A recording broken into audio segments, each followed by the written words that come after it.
Ladies and gentlemen, welcome back to the Shea Station podcast. We took a little bit of a break last week. Jerry came to town. It was a huge fiasco. We played some N64 games that I can't disclose yet. And Jerry was also featured on a couple of our pods, but we're back doing Shea Station. We have some news and we have some fun plans ahead of that news. But I'm joined, as always, by Jerome Belvins. Jerry, how you feeling, man? You're back in Ohio now. I am. It was an awesome visit, man. Now that I've seen the offices, I've met the people firsthand. It was our official first meeting, which is kind of surprising. Yeah, right? We feel like old friends a little bit, at least on my end. Yeah, and so it was good, man. I know where you are.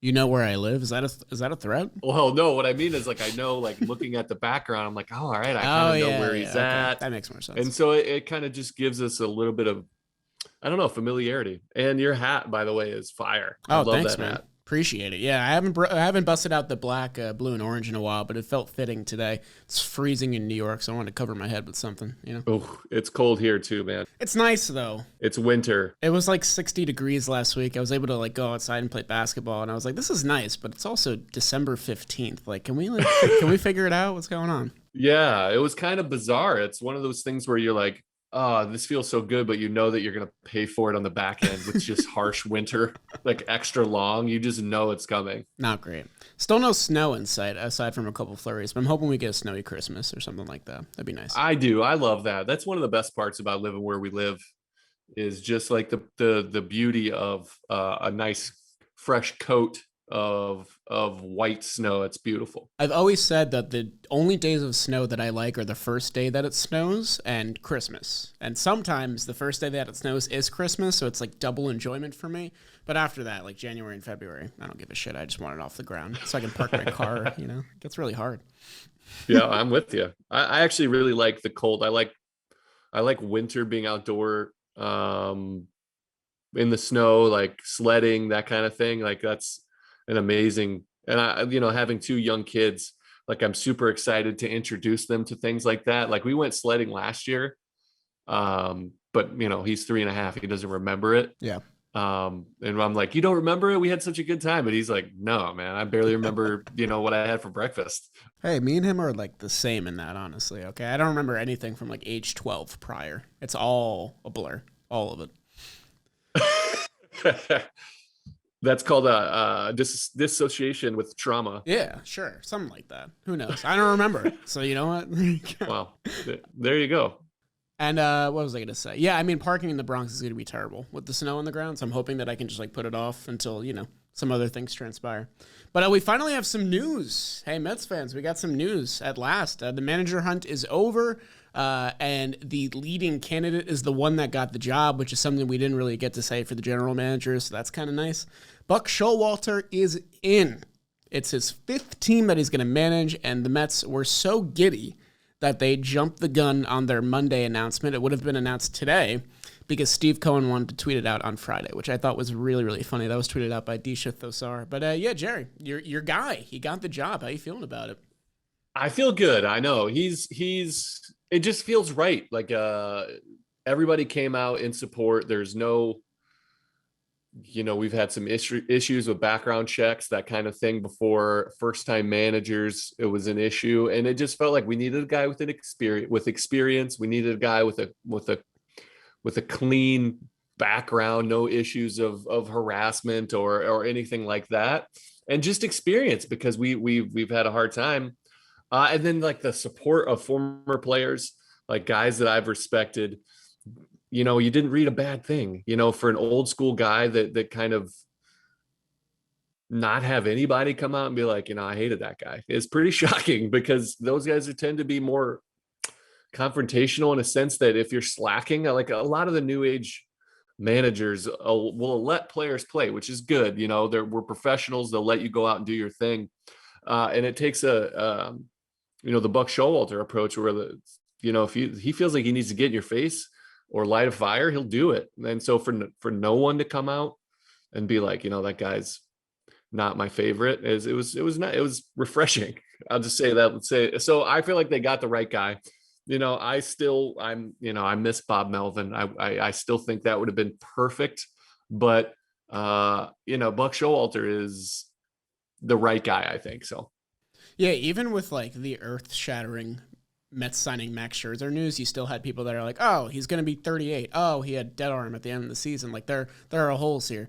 With Buck, I mean, you go on any news platform, you go on Twitter, the praise was almost unanimous. It was almost universal. You had guys that were former players like Jim Palmer, and you had current players like Manny Machado speaking heavily about how much Buck influenced their careers and how much they feel that Buck would be a perfect fit. Mike Piazza also endorsed the hire. It just seemed that everybody was in agreement that the Mets needed somebody who could hold guys accountable because there's a lot of vibrant personalities in that clubhouse, and also a guy that's managed not only other teams before, but in New York before. It just filled a lot of different needs that the Mets wanted in a leadership position. And I think just after the whole general manager thing where like one after the other candidates were trimmed off the list and people were saying that they weren't interested, and it seemed like this whole fiasco where nobody wants to work with the Mets, that narrative is dead now, I think, because you got Buck Showalter, you got Max Scherzer, you got three great position players, and you're not done yet. After this lockout, who knows what else the Mets are going to do? But now they've become the lucrative spot to land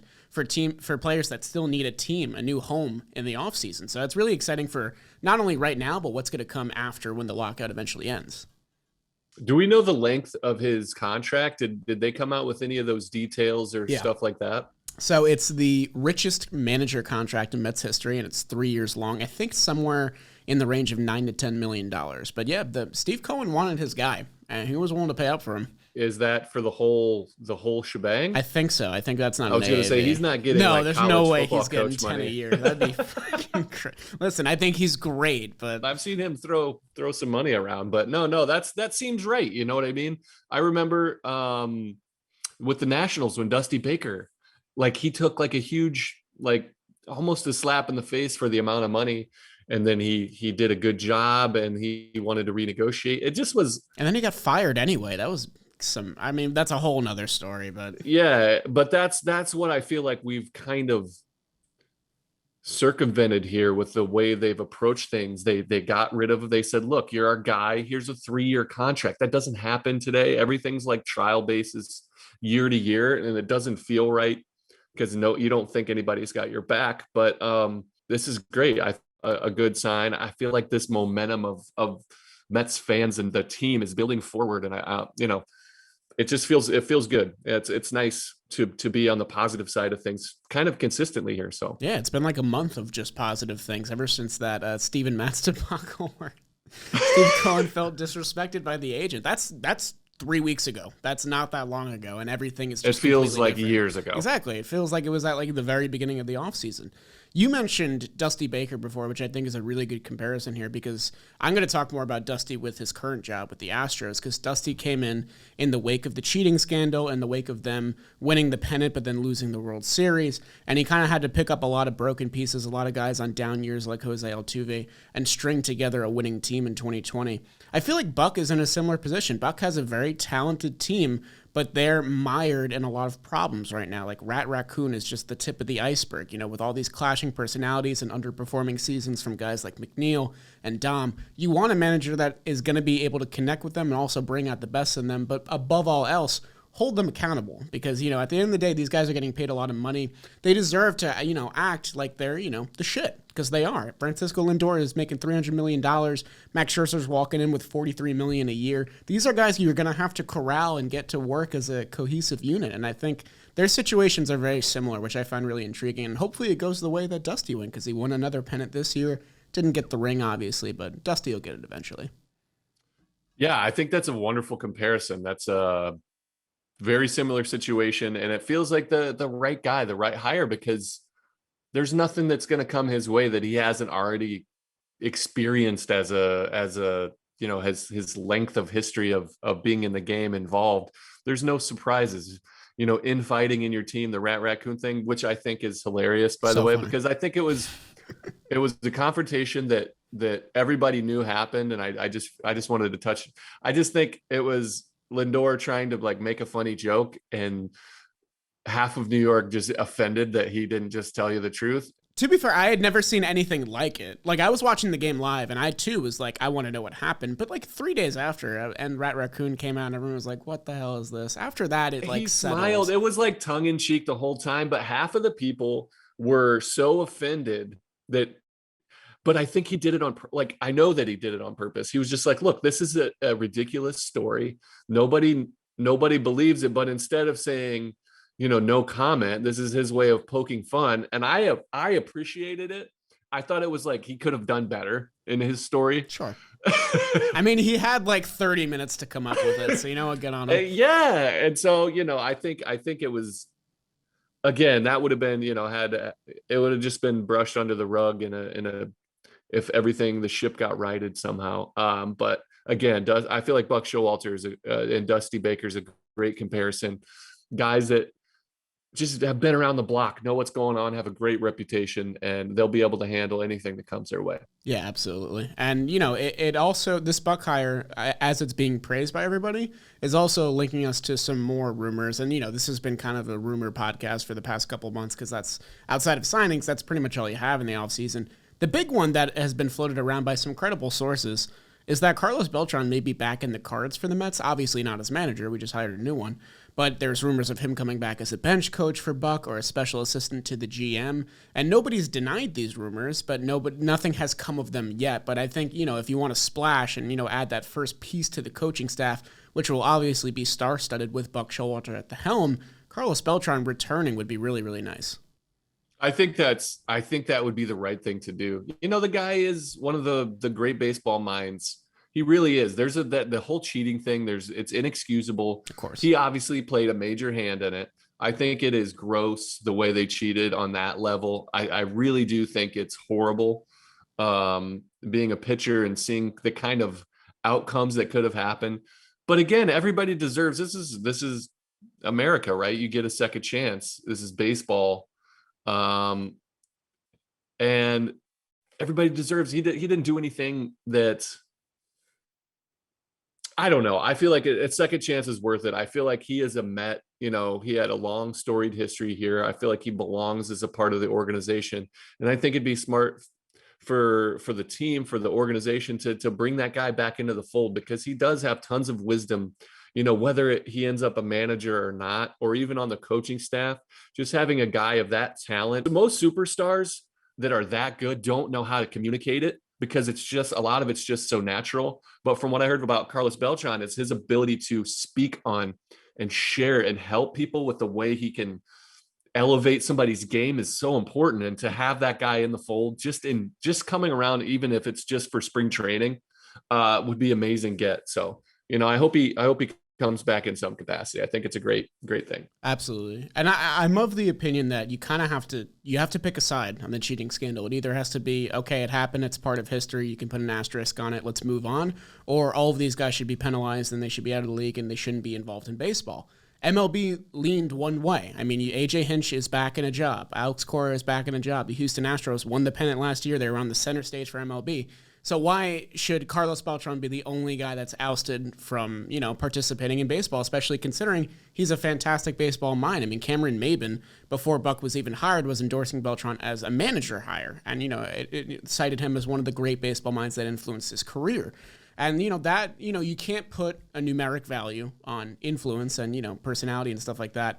But the fact that Carlos Beltran is one of the greatest, if not the greatest, Mets center fielder of all time, just in his short 5-year span here, speaks volumes to the influence he could have in the clubhouse, where he used to be, the best hitter in the lineup with guys like David Wright, Carlos Delgado, etc. So, I mean, if that's the first hire the Mets make, it has my full backing. Some fans may disagree, but at the end of the day, if you're a Mets fan, you should be excited that a former Met great would be in the clubhouse again with the current team.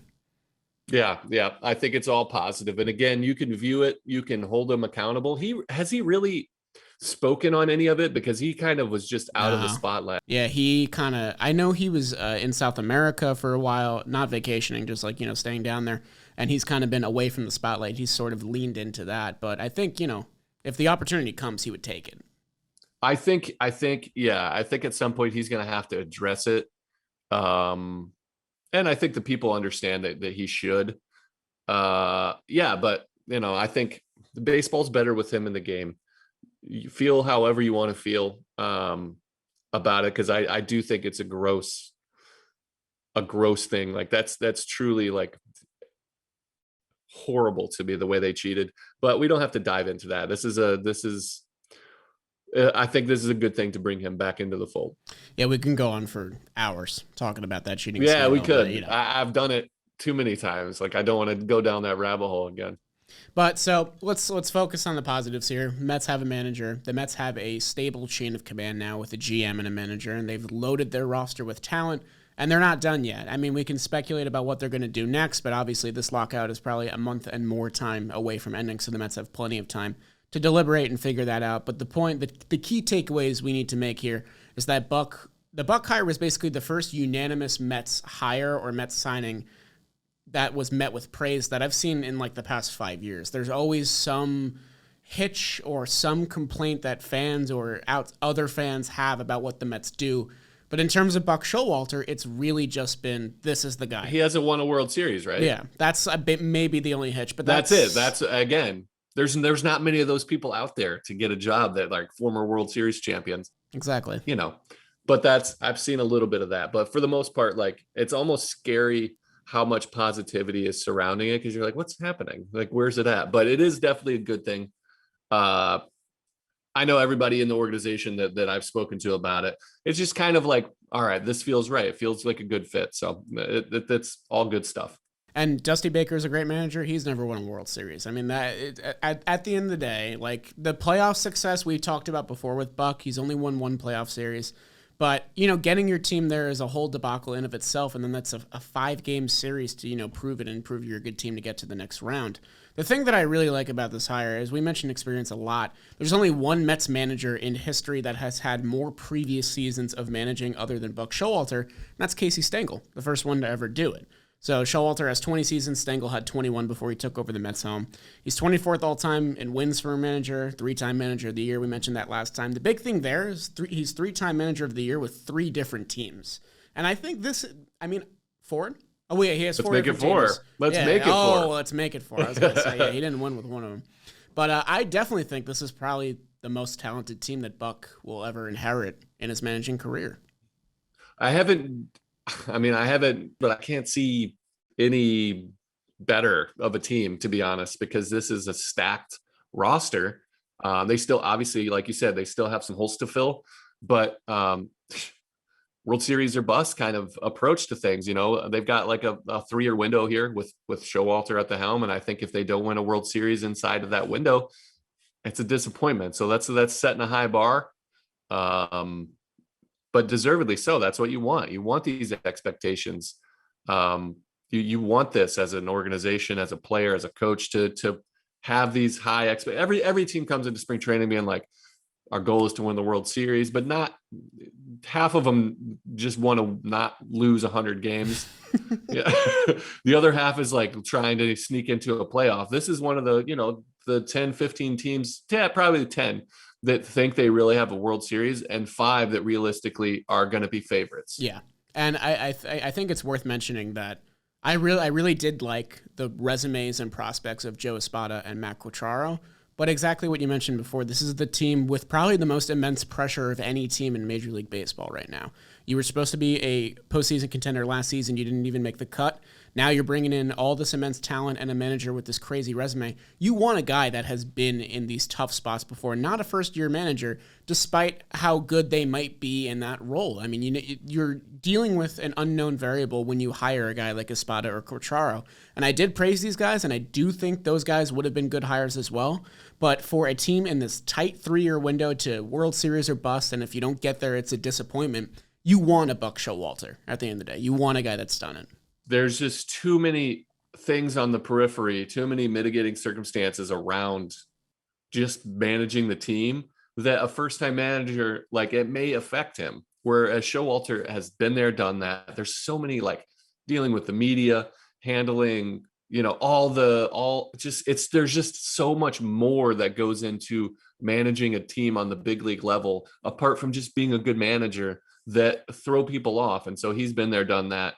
He'll be able to handle it with grace. And if anything comes up new for him, he even if it is new, he knows how to deal with things. So, that's the positive of having a manager with so much experience, is there's nothing that's going to come that he's not going to have the facility to handle it. Yeah, absolutely. So, I mean, I was skeptical on our most recent pod about Mets managers, but the universal praise and all these different notions coming forth about how people really love Buck outside of what he does as a manager has really calmed my nerves. And if this is the play it safe option, it's a really good one. It's a really good play it safe option for the Mets. And you know what? We haven't had that luxury in the past a ton, so I think this is the good time to sort of leap on that. So I'm all for Buck. I've changed my ways. Yeah. I mean, what a shocker. Look at you. Yeah, you really. can teach a new horse new tricks all at the same time. No. You take the approach the right way. You evaluate as it comes in, and then when the circumstances are, you reevaluate. That's, you're an adult, man. You're doing it. You're There shouldn't it. be aversion to changing your opinion when you're giving new information. That's it. There's one thing of stubbornness, but like if I know I'm in the wrong, or if I know that my skepticism was unwarranted, you should change your opinion. There's no harm in it. Anyway. Yeah, exactly. Nice little life lesson for us there. We have a fun little thing set up for our Shea Station listeners that's probably going to bleed over into next episode as well, because we're only doing half of it today. I've been seeing a ton of draft episodes from our guys over at like Farm to Fame and Talking Yanks, and I felt inspired, and I thought that, what better duo to handle the Mets all-time draft than Shea Station? I mean, come on. I agree. First of all, shout out to the Farm to Fame folk. The mascot, like the minor league team names draft. So good. I mean, I don't think there's just so many choices, and it's so subjective. That's a fun one. Brilliant. Those guys did awesome. Go check out that episode if you want. Absolutely. That's probably my favorite Farm to Fame episode without a guest on it. So, I mean, that speaks volumes. Great pod over there. Peter Moylan, Kelsey Winger, our boy Matty Mass producing. Talking Yanks also did their own all-time Yankees draft. We're going to follow a similar rule set to what they did. I'm going to break it down really quick for us. The stats that we mention in this video are going to be all of these players' Mets stats, not career cumulative stats. We have an innings limit for our starters. They got to pitch at least 600 innings, would be in the top 40 for Mets pitchers all time. Bullpen guys, I kind of was a little bit more lenient because it's hard to do innings limits there. So I just listed the best ones that we have available. And then position players, they have a different rule set. We'll dive into that on our next episode when we do the position player draft. But we're going to draft 5 starters, 3 relievers, and we're going to make up our own squad of 8 Mets pitchers who we consider, the best of all time during their time in New York. I feel like it could be fun. I don't know. How are we doing this? Is it going to be your team versus my team, and then a poll comes up? I think that would be a good idea. I mean, we're going to post a graphic. I think so too. Yeah, where I already got Maddie on the beat. We're going to post a graphic with our choices that's going to look nice and pristine. And I think having the fans vote like right under it would be kind of fun. I don't know. I might have a biased pick or two, but that's just because I have some favorite Mets that I really want to include. That's the part of being a fan, man. There's some obvious choices. Like for starting pitching, I think the top 4 are really obvious. And then it's like personal preference and choice from then on. Absolutely. So this will be fun. I'm excited. Yeah. And so, I mean, there's not as much strategy here in terms of like, maybe I'll pick a reliever first just to, because that region is more shallow. That'll more come in with the lineups, I think. So like, you'll definitely have to do your homework, get some research done for that. Make sure you got a strategy going in. This one, like you said, the top 4 picks, if you're a Mets fan listening, you probably know what the top 4 picks will be in this draft. And then after that, it gets a little fun. After that, it's kind of variable. You go wherever you want. But that's the truth. All so right. This is exciting. So for fairness, I think we should do what you guys did on Talking Baseball, do a little number generator type thing. Okay. It's probably for the do first you have pick. Okay, I'll let you. Okay. I got my number, I'm saying it now before I click anything, is going to be 72. Just pop in my head. I'm a 13. 13. So. Yeah, I figured. Are you ready? Yep. 99. Dang. Wow, Look at that. really? No lie. I mean, you can't really see it, so, Yeah, so you got me. You know what? First pick. We're doing snake. 1, 2, and then we each take 2. I think I want the second pick, actually. I think I want to go 2 and 3. Gosh, I know who you're going to pick. I wanted first. second I know, pick. I know. I thought you did. You're a second pick kind of guy, Yeah, but I love having the back-to-back. like you said, okay, we're gonna be happy. So I mean, I know who you're picking first, right? do you? I think I know. Yeah, it has. I mean, it's So let's just start. My first pick is the GOAT. Yeah. I got to go with it. It's Jacob Degrom. He's the greatest baseball player I have ever seen in my life. I know, a shocker. It's got to be. So break it down for me. It's Seaver is the franchise, right? That's the easy first pick. It's cumulative, but two-time Cy Young winner.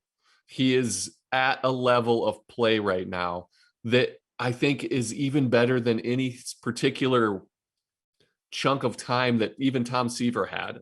I think he is so dominant right now in an era of pitching that it's recency bias, and it's because I played with him and got to see it. I think he is, of course, yeah, the greatest. Like, he is the GOAT for me. Like, a highlight of my career is just being able to see that guy do his job. I've never seen anyone in my life so good at their job as Jacob Degrom. It's a wonderful thing. He is my number one pick. He would be my number one pick if we did a full team draft of position players and pitchers. I think his cumulative stats will be above Tom Seaver. Like, it's almost blasphemous for me to say that, and it's not a disrespect to Tom Seaver, and Jake's a little bit older, but I feel like he is going to be the ultimate Met. Let's just hope he signs the long-term deal. But I got to go with my boy, Jacob Degrom, as my number one starter. Yeah, I thought Degrom was going to fall to me, which is why I was excited about taking the number 2 pick. But you snaked him right away. Here's what I'll say in defense of your pick. If we go with just the innings that they have, minimum 1,200, because I think Jake's at 1,261 in his career.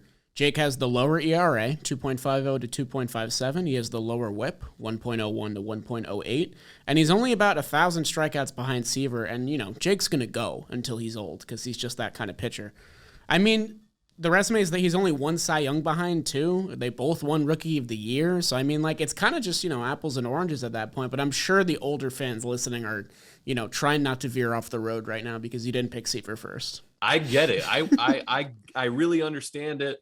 I wanted second pick because you would have probably taken Seaver first because that's what you're supposed to do. And I would have gotten my number 1 pick along with my number 3 pick. So it's because I love what Jacob Degrom has done. And it's a recency. It's for me. I got to see it firsthand. It's wonderful.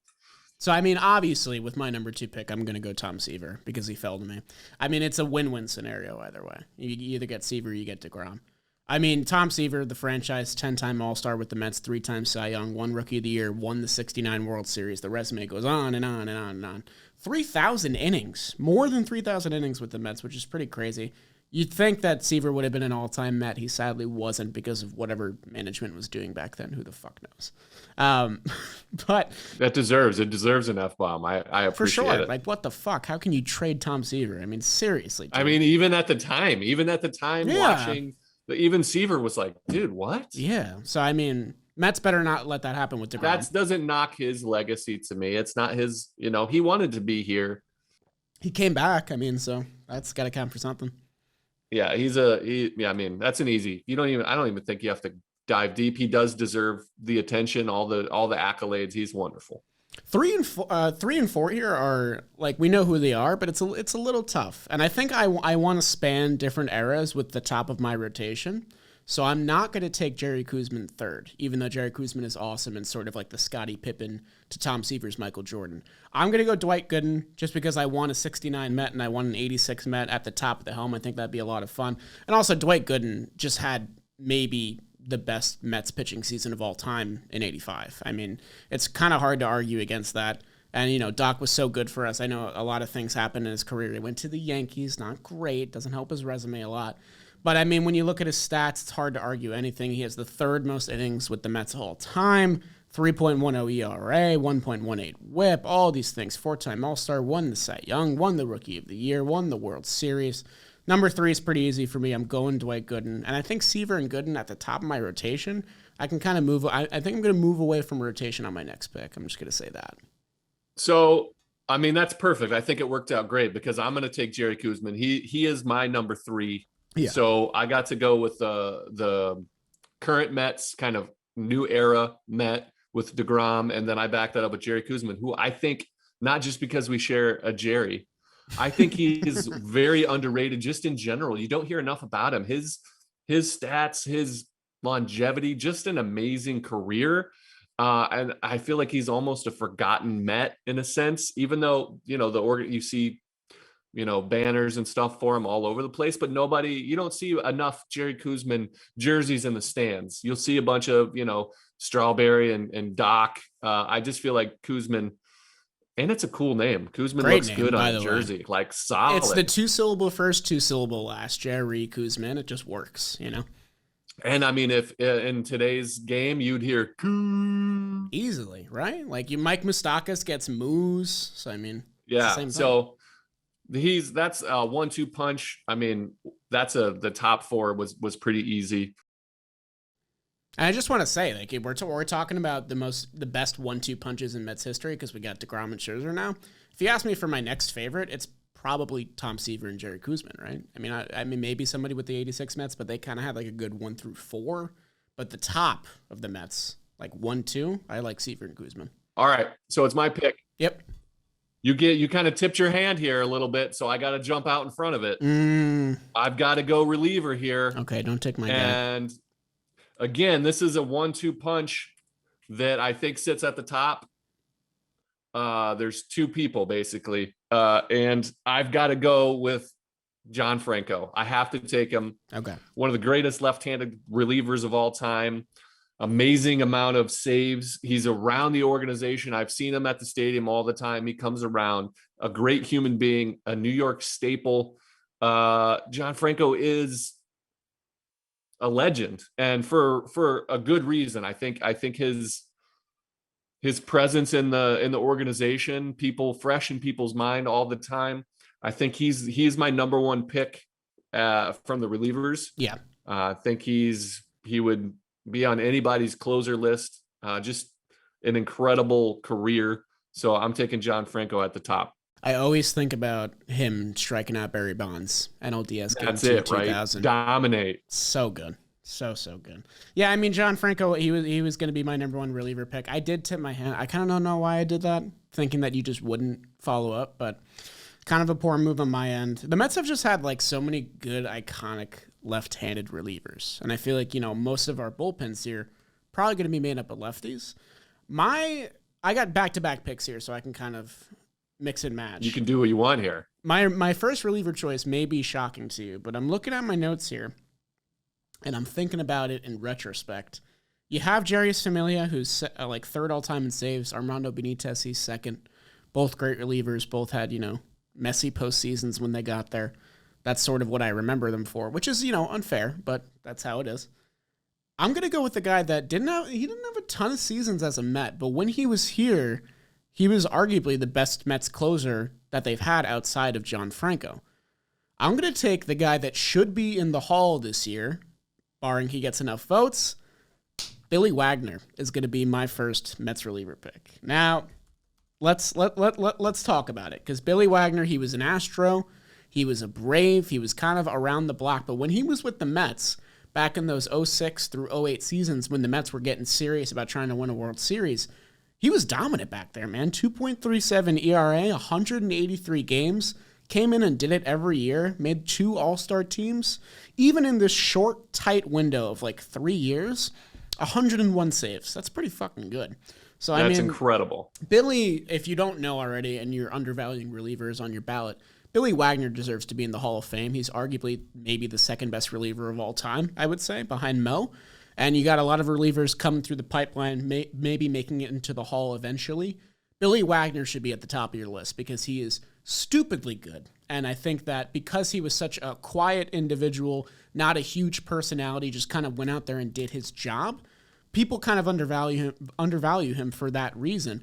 And I just want to pull up I always talk about this when I talk about Billy Wagner. I'm not a Braves fan, obviously. It's a Mets podcast.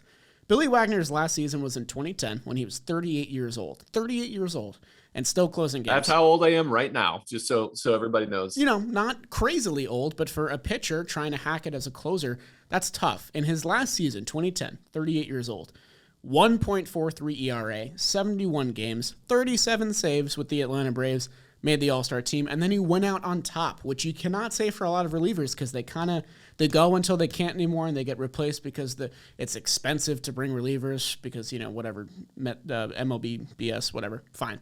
But Billy Wagner, he was a luxury to have on your team throughout his entire career up until the very end. And I look at, he had his bad 2000 season, but other than that, Billy Wagner came out and did his job every year, and even when he got injured in 2009, people thought he wasn't going to come back. He did, and had arguably his best season ever. So his time with the Mets, only like 3.5 years long. He got traded in 2009, but man, he was freaking good when he was here. So, I mean, that's my defense of my Billy Wagner pick because I really like it. And I was going to try and snake 2 good relievers with him and Franco on 6 and 7. Not going to do that now. The strategy has shifted. I'm going to take a starter here. I need to think about it, though. I just want to go ahead. I'm going to, while you're thinking, I'm going to talk about Billy Wagner here for a second. So Billy Wagner deserves to be in the Hall of Fame. It's hard for a reliever, but he deserves it. You talk about dominance in an era. This guy was in the height of the steroid era and beyond, absolutely dominant. When I think of watching a left-handed reliever pitch, this is who I see in my head. This just pure, his ball came out and it just looked like 1,000 miles an hour. Like when Degrom pitches, it's fluid and it's beautiful and it's poetry. Like watching Billy Wagner throw was explosion. Like you're just like, that guy's throwing hard and it's coming out hard. Like it's just dominance. His slider, like just an amazing career. Deserves to be in the Hall. It's a surprise pick for me. I wouldn't have picked him. I ranked him down a little bit lower. Interesting. So like, yeah. And so I wouldn't have picked him there, but it's hard to argue against what should be a Hall of Fame career. Absolutely. I think that was the biggest thing for me. I think Billy is going to be a Hall of Famer eventually, and I think having a Hall of Famer on my list in addition to Tom Seaver and Dwight Gooden. You're playing the long game. I'm playing the long game here, right? That's me with Degrom a little bit first smart. pick. We could look back in 8 years and be like, oh my God, he was a genius. All right. I got my number 7 pick, my number 4 overall on my team. It took some deliberating. I was thinking Ronnie Darling because I love Ron. I think Ron's a genius in the booth, and he was a great pitcher. But I'm going to go Sid the Kid because I love good Mets trades, and the Mets absolutely stole Sid Fernandez from the Los Angeles Dodgers, and they had him for basically, 10 wonderful years. He won the 86 World Series with them. That 1 through 4 in 86 with him, Ojeda, Ron Darling, Dwight Gooden, arguably the best top-to-bottom Mets rotation that they've ever had in their franchise's history. Maybe other than the 2015 Mets, if you can really argue that. But these guys got it done. Sid was electric on the mound. For people who love wins, Sid's win total is pretty high up there for a guy that, didn't have as much time as some of the other guys on the list. His ERA, 3.14 over 255 games. That's real nice. And he's kind of I like him because he's underappreciated. Because he was basically the number 4 of those guys in 86. But he was really, in my mind, in retrospect, when you look at these overall numbers, you could argue he was the number 2 behind Doc Gooden. 2 All-Star teams, won the World Series. I like Sid the Kid a lot. He was electric on the mound, considering where guys' velo was at in 86 and just 1980s pitching in general. So I like Sid the Kid. He's going to be my number 3 starter behind Tom Seaver and Dwight Gooden. I like that pick. I agree. I didn't know the history of him being like a stolen pick, like from the Dodgers. That's great. I think he is very underappreciated. He's one of those guys that like when like the fans really appreciate who he was. I think he's always been a name in the organization that I've heard, just people talking about him. So that's a great pick. I like that. I'm going to go reliever back to back here. I'm going to get my top 2 guys. I'm interested. I gotta go with Jesse Orozco. Ah, damn. Dude. I mean, when I think of Mets moments, the pure joy of when they won the World Series and he throws his glove up in the air, like just pure joy. I think that glove went like into orbit. It never came so down high and so fast. That is the one moment. A lot of people think about Mookie Wilson and Game 6 and the boot, but for me, it's the Jesse Orozco glove throw after sealing the World Series. Like it's just a moment. And I think that shines through. And I just want to talk about his kind of cumulative stats. They're great. He pitched 372 games, almost 600 innings for the Mets. That's insane. a 2.73 career ERA with the Mets, and a 1.21 WHIP, 506 Ks, and 107 saves. So on top of the 276 that I got from the legend of John Franco, I get over 100. Two-time All-Star. Jesse Orozco is my number 2 reliever. Very, very nice. You snaked my plan because I wanted to have 3 great lefty relievers in my pen, and Jesse was going to be one of them. I thought that I maybe should have taken him, but I like Sid the Kid, so you win some. Yeah. I mean, that's hard not to go there. Sid is on my list for starters. I was a little sad that he's gone.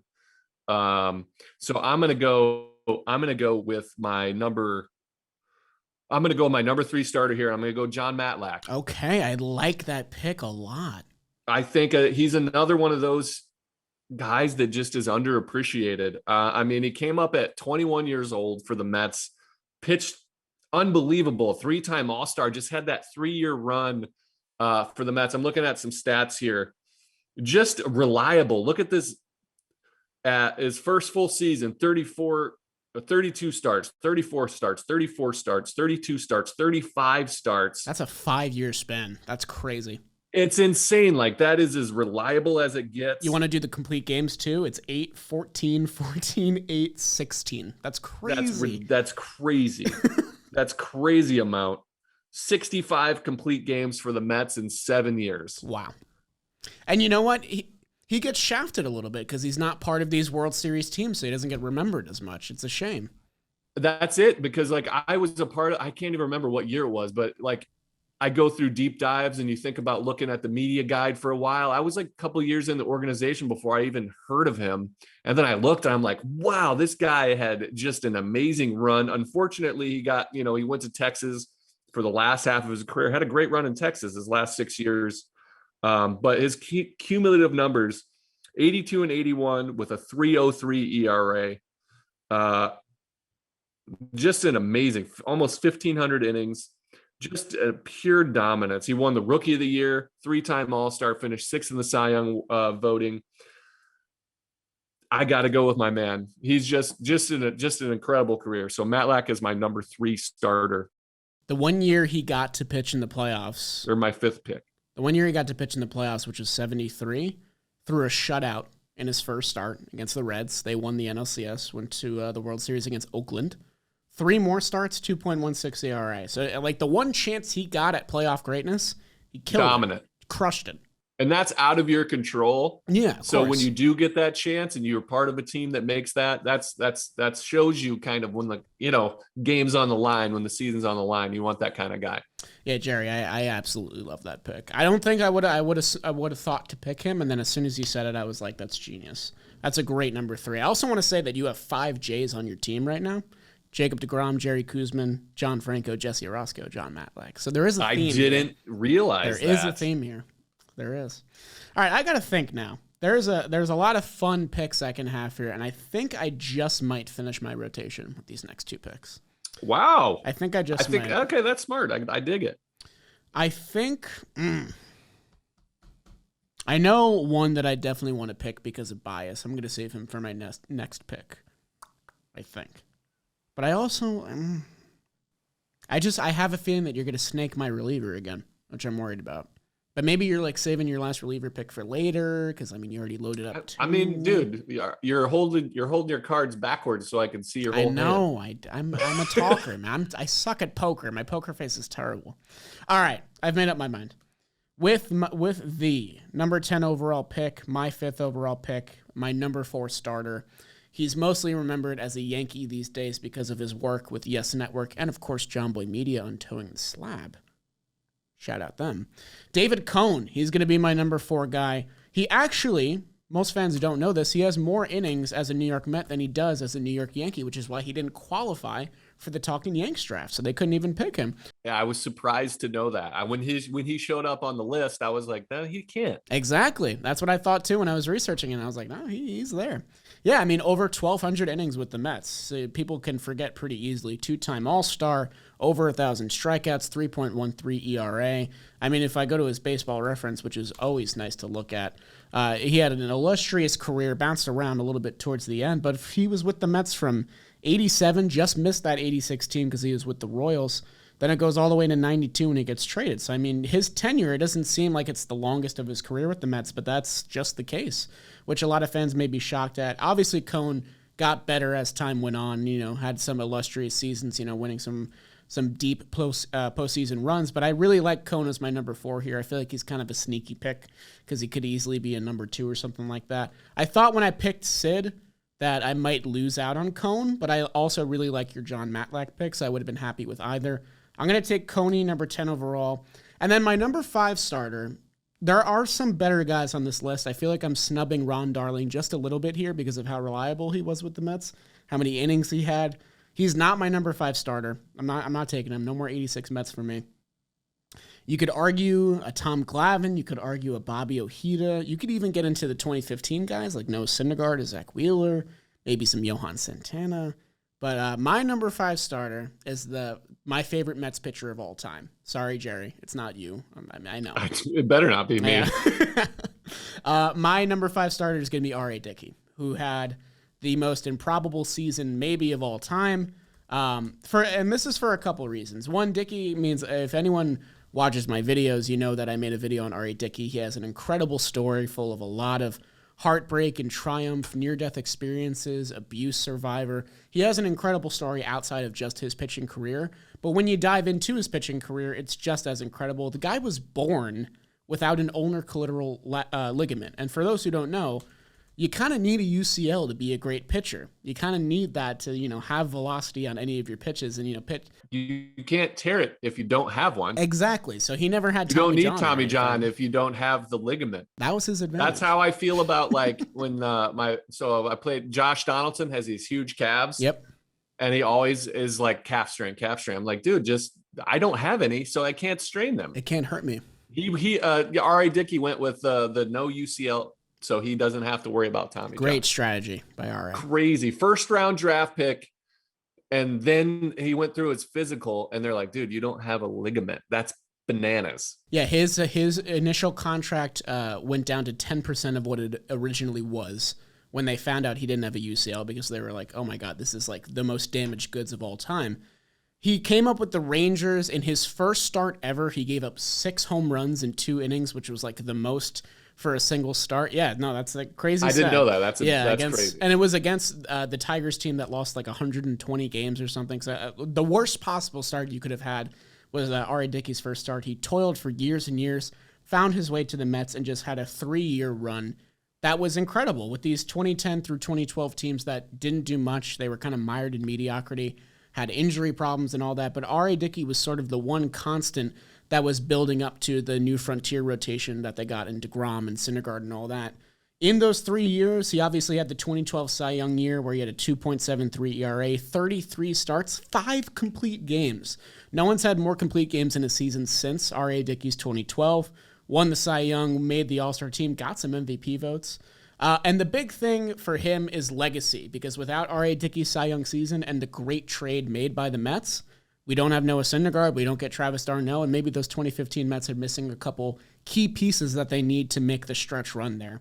So in terms of his life story, in terms of his Mets pitching stats, and in terms of the legacy he left with the Mets, I think R.A. Dickey is more than fitting to be included in my rotation. I like the pick. We have quite the parody like towards the end of our list, and I love it. Okay. R.A. Dickey was on my sneaky like 5th starter role because it's a bright short segment. Winning that Cy Young, the 20 games, pretty phenomenal. He's got a great story, like you said. Perseverance, like just incredible. I like the pick. And David Cone, I mean, he didn't make my list because I knew you were going to pick him. Okay. I knew you were going to take him, and I can't I just came up in an era where he's in Yankees pinstripes in my head. Yeah, it's definitely fair. I can't pick a Met for that reason. Shout out to David Cone and Jomboy. Like, that's a great connection. I like listening to him as well. If you guys are I'm a company man. I had to pick him. I like it. And RA would have been like my sneaky back end fill it out. So he's your number 5 Cy Young winner, like just collecting. Pretty good. So you've got to go reliever. So yeah. One of my picks will be my last reliever. That's smart. So That's really smart. I'm gonna start that just to keep the Jays going, and I'm going with my boy Jerry's You're Familia. taking him. Okay, I like it. I had some choices. I was thinking Armando Benitez for more saves. I was thinking Tug McGraw. I like I Tug was even McGraw. thinking, Pedro Feliciano, who's like the goat of the lefty guys. Oh yeah. Keep it pure lefty. But I gotta go with Familia. I think again, recency bias isn't the most dominant because I think people will underappreciate him, but over time, I think his value to the organization is going to be Oh yeah. appreciated on a grander level.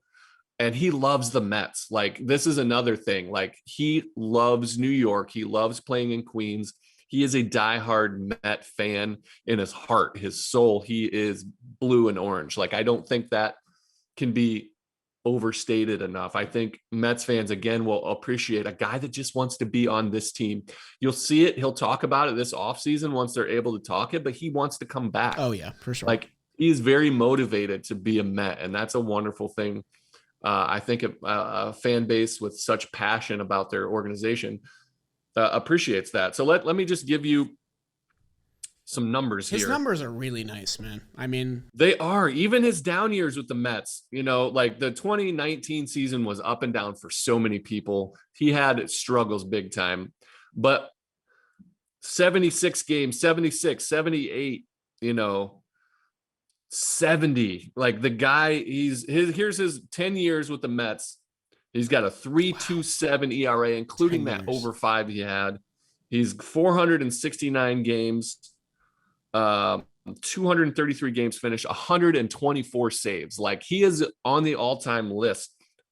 467 innings. He's got 487 strikeouts, which is insane for a power sinker ground ball kind of guy. Absolutely. I think he's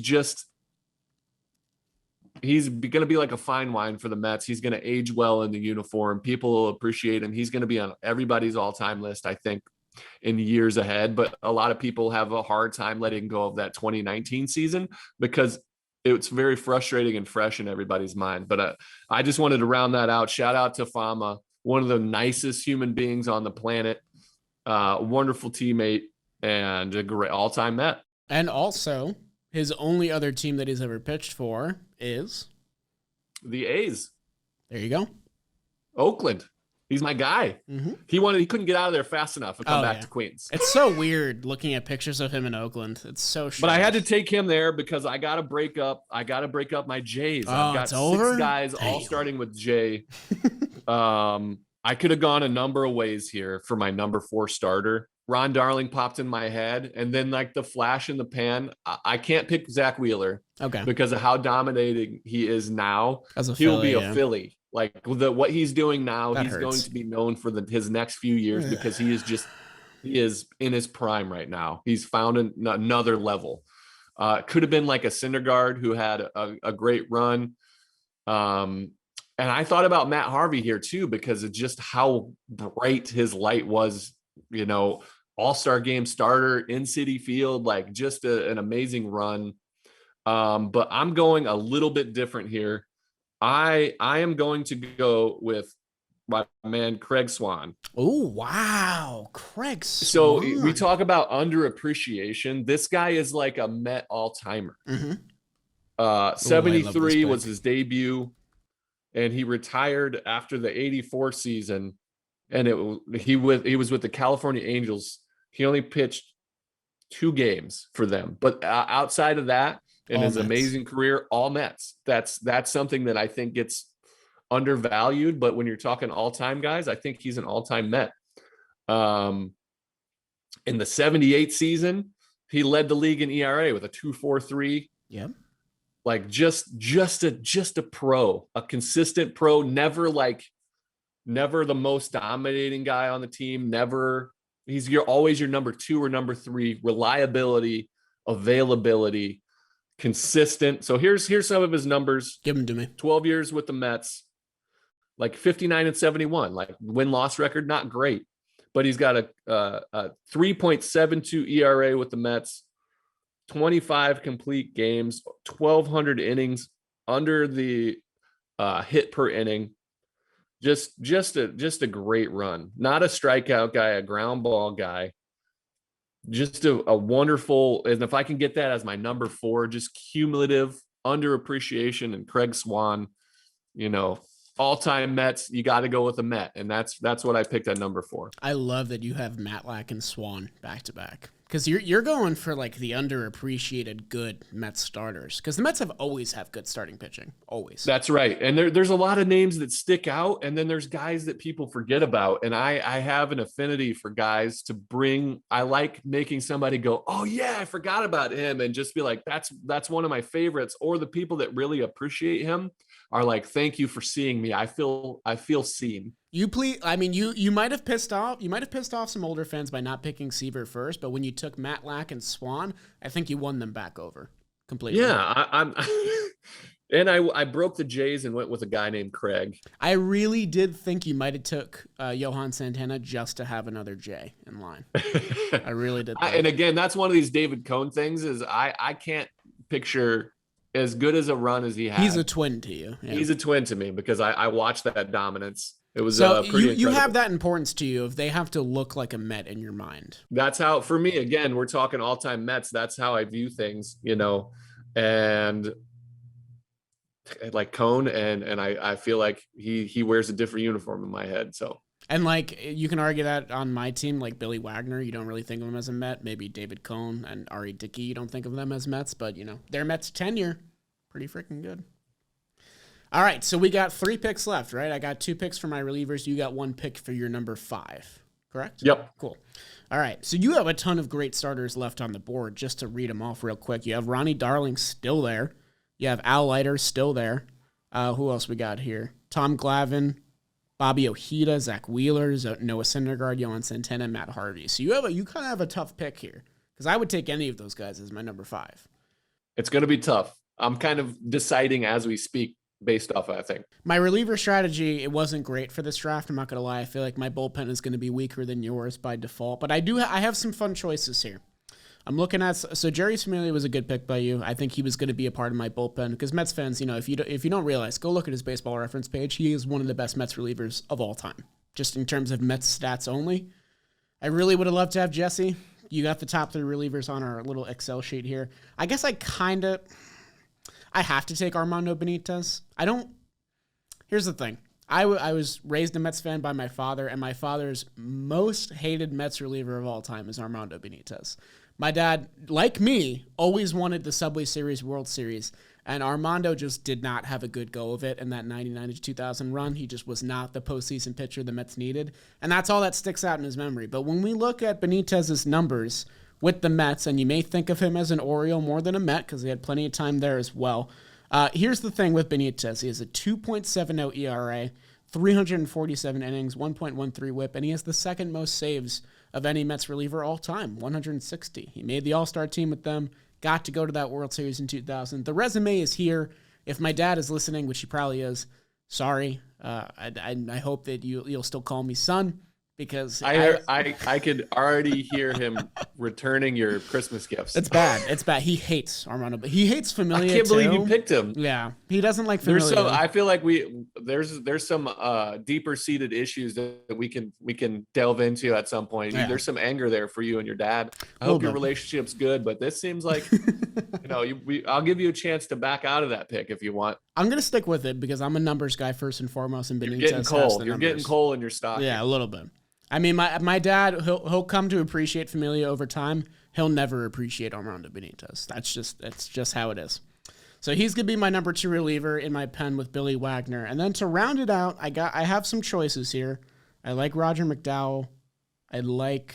I have Jerry Blevins at the end of the list here. Okay, so hey, your Mets numbers aren't By the way, I appreciate you putting my name on the list. Your ERA was up there. I kind of had to actually, believe it or not. I had a rough, and 18 is just a bad year. It just tanked you a little bit, yeah. That was my rough go of it. It's a bad year for all of us. Yeah. There's a whole bunch of issues in there that I don't want to dive into that I'm not ready to unpack yet. Ugly team. But thank you for adding me on the list. If you pick me, you got you and Armando Benitez, your dad all your stuff will be packed. Like you don't live with him, but he's not keeping anything around. All your pictures are off the wall. You're deservedly on. You had a 3.38 ERA in 138 innings. That's pretty damn good. All right. I don't think you're gonna be my last pick though. I'm not gonna brown nose you because I know you personally now, so I don't need to. But I think I'm gonna go another bias pick for me here. I'm gonna go Perpetual Pedro. I really like Pedro Feliciano. There will never be another Pedro Feliciano because of the new 3-out rule for relievers. His type of production is now gone. But in terms of production, from 2008 to 2010, it's just a legendary run on 3 pretty much forgotten teams. 86 games, 88 games, 92 games in a single season. Now, granted, the innings pitched are far less, but the Mets kind of had a problem with using their relievers way too much back in the day, and no more was the case than Pedro Feliciano because he was just the simulational lefty that you threw in there when you needed a quick out to get. And he was good at his job, man. I mean, all these ERAs are really nice. His career was not long, but it was all Mets, which, I need to add some real all-time Mets to my list. Pedro's a perfect guy for this. 9-year career, all of them in Queens. 3.33 career ERA. Never made an all-star team. Never made the postseason other than '06. Let's see if he pitched there. He did, and he did well. Good for Pedro. 6 games, 1.93 ERA. Good for Pedro. I had a great run. If you would have picked me, like he is my career, but way better. Like more everything. I wasn't gonna say it like that, Jerry. Yeah, no, that's fair. But he just passed away recently at a young age. A heartbreak. The outpouring of like great stories.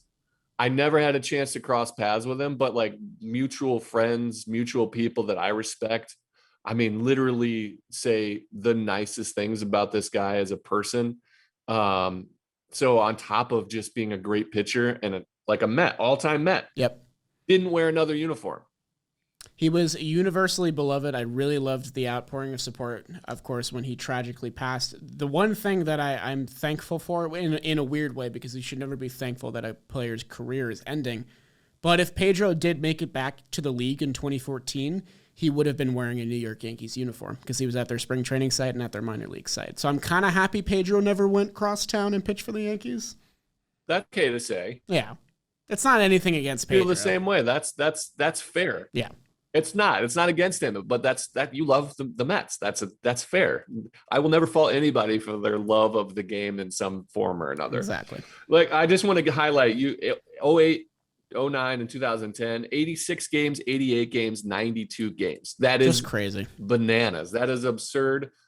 I think the most I ever threw, I'm going to look it up real quick, is like 72 games. Yeah, I want to find out who threw the most 75 games. 75, which is really good. I went 73, 75, and 64 with the Mets.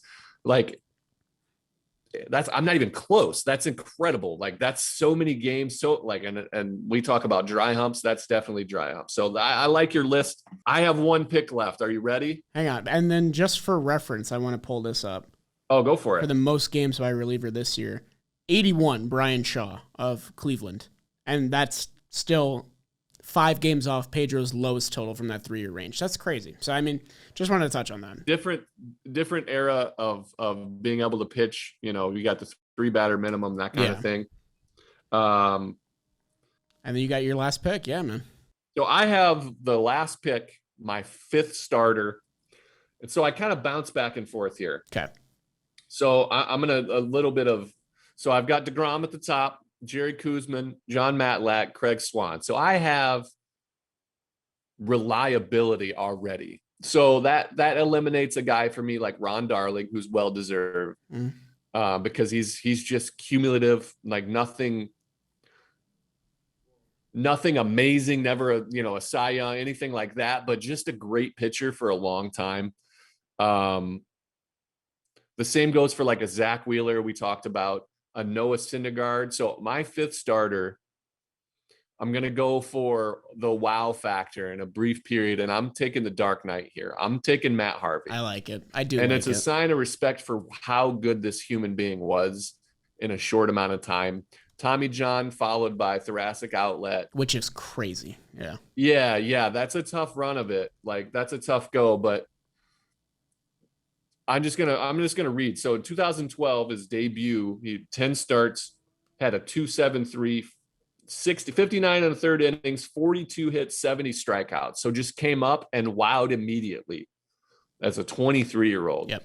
This takes you into the 2013 season where he is a full rookie here, or he lost his rookie set. Anyway, so this is his first full season, 26 starts, 2.27 ERA, 178 innings, 135 hits, 191 strikeouts. This guy started the All-Star game at Citi Field. Like, obviously there was some other deserving candidates, but for this guy in his first full season to start an All-Star game is insane to think about. Do you remember who he pitched against?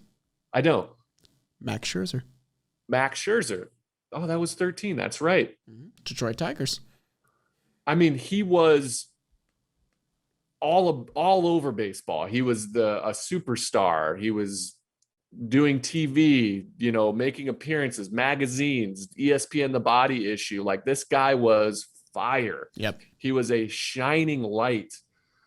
Finished fourth in the Cy Young voting that year. Next year, his last really full season with the Mets, 29 starts in the 15 season, showed guts in the World Series where he wanted the ball to go into that ninth inning. Like, 29 starts, 13-8 with a 2.71 ERA, 189 and a third innings, 156 hits, like 188 strikeouts, just a bulldog, like a give me the ball, I'm coming after you. That was his year. The 15 season was the year he came back, and it was like the last year that Matt Harvey was Matt Harvey, I think, as far as feeling like himself. He was still kind of learning. I remember how electric that was. Like, the opening, he made the home start, and it's one of the most vivid games for me as a player on the field, just how loud Citi Field was.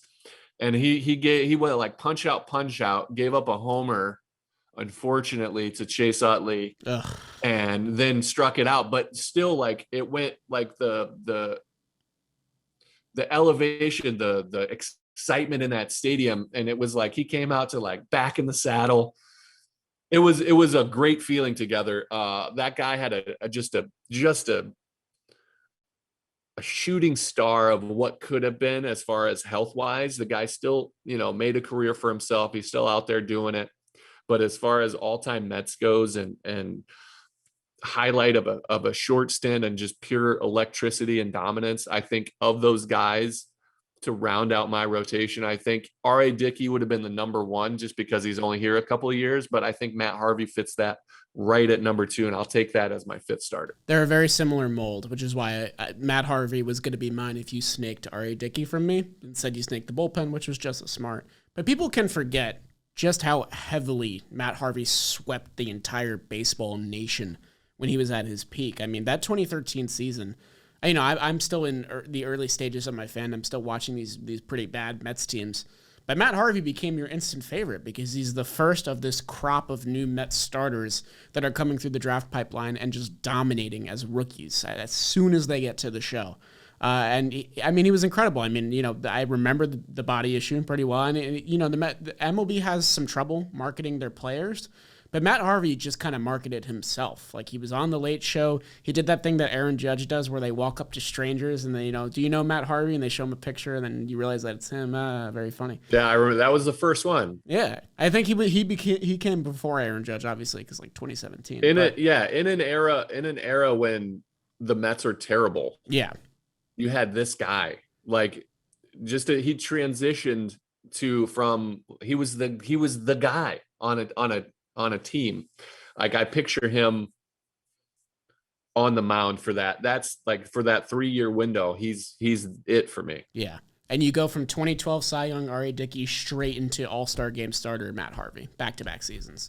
Mm-hmm. And I mentioned it before, but the Mets have always had good starting pitching, which is why I was looking forward to this draft, because there's so many good choices that got left off in favor of other guys. Like Ron Darling goes undrafted. Al Leiter goes undrafted. Bobby Ojeda, John Neese, who's on the list. Surprising baseball reference page for John Neese, by the way, I should say. Sneaky. Dude, he came up at like 21 years old, just dealt for 10 years, was super reliable. So, I mean, there's a ton of great Mets pitchers that didn't make the cut here. But I'm very glad Matt Harvey. Dylan G is another one that I don't even have on the Excel sheet. He was great during his time here as well. The point is, the Mets have a ton of great pitchers, and a lot of them don't get the appreciation that they deserve because of whatever came after or whatever bad playoff regular season highlights they had. Matt Harvey deserves to be on this list, I think. I agree. I think Matt Harvey is a lot of it now against recency bias is like what could have been. He was that like shining star, that number one that was supposed to be the torch carrier. Was that how you say it? Yeah, torch bearer. Yeah, torch bearer. He was supposed to be the guy to lead the way. Unfortunately, Tommy John came, and we never got to see him fulfill his potential as far as career goes. But that window, man, like we said, that window is pretty incredible. And he was that gap, that's something that you can cheer for as a Mets fan between teams that you care about. Between actual teams, he was like the superstar player. Everybody was talking about him. It was insane. I played in the American League for those first couple of years, and that's all anybody was like. He was everywhere. Yeah, man. So, I mean, to conclude here, we finished up our draft, 16 total picks. Jerry Blevins' rotation consists of Jacob Degrom, Jerry Kuzman, John Matlack, Craig Swann, Matt Harvey, all different eras, which I love. A couple of underappreciated guys there. Jerry has a great bullpen here, too. John Franco, Jesse Orozco, Jerry Familia, arguably the three best Mets closers of all time. You got all three of them, so well done to you. You had a good reliever strategy. I really like my rotation. I got Tom Seaver, Dwight Gooden, Sid Fernandez, David Cone, Ari Dickey. That's a solid 1 through 5. My bullpen, I like my picks. They could have been better. I could have worked it around a little bit. I end up with Billy Wagner, Armando Benitez, and perpetual Pedro Feliciano. And that is the all-time Mets pitchers draft, man. That's good. Wonderful. A quick little... Go for it. I wanted to name it. You said it, Perpetual Pedro. Mm-hmm. Like the two coolest nicknames when I was in the American League, Everyday Eddie Guardado, Everyday Eddie, mm-hmm. and Perpetual Pedro. Like those are just badass. So good. That's awesome. I'm a big alliteration guy, man. Shea Station. There you go. I like both of our teams very much. I'm feeling really confident. I'm very interested to see who people think is better. Do you want to know? There's one human being that I hope gets to see these lists, and that, like, even if I win like 90-10, mm-hmm. I feel very confident in my team. By the way, I feel very confident. Okay. Had I just gone for like the fan vote, Ron Darling would have been my 5th pick. But yeah. I play from my heart and I choose my own team. Mm-hmm. I respect it. I want to know what Howie Rose thinks. I'll have to tag him. I'll tag him on Twitter to see. He's gonna like your John Matlack pick for sure. He's gonna love that pick. And I think he's a Craig Swann guy. I think he might be. Yeah. I'm curious. Get his attention. I'm excited to see if he responds. I'll text him, make him feel bad and pressure him into responding. But even if I win, like dominate the fan vote, if he says your team stinks, that Jolly wins, I'll feel like you won. Yeah. So we'll see, guys. Check out our Twitter and Instagram. We'll post the graphic. Leave us your thoughts. If you're angry that we didn't pick Ron Darling, tell us that we're idiots. We appreciate it. And we appreciate you guys listening to the latest episode of Shea Station. But that's all we got for you guys today. Wow, we went 1 hour and 15 today. Look at us. Yeah, that was deep, but that's it. Good luck trimming that up, because that was all meat. Yeah, man. And we'll have a new episode coming out very soon for our position player draft, which will probably be even more contentious and difficult. So I'm looking forward to that. That'll be hard. That's going to be like 20 picks instead of 16 too. So more research to do, more strategy, because you got to pick certain positions first. Like, it's going to be good. I'm looking forward to it. Well, yeah, thank you guys for tuning in. Be sure to vote, because I want to know how badly I beat Jolly in our picks. I think it's close. All right, we'll see. All right, guys. We will see you later on in the week. Let's go Mets.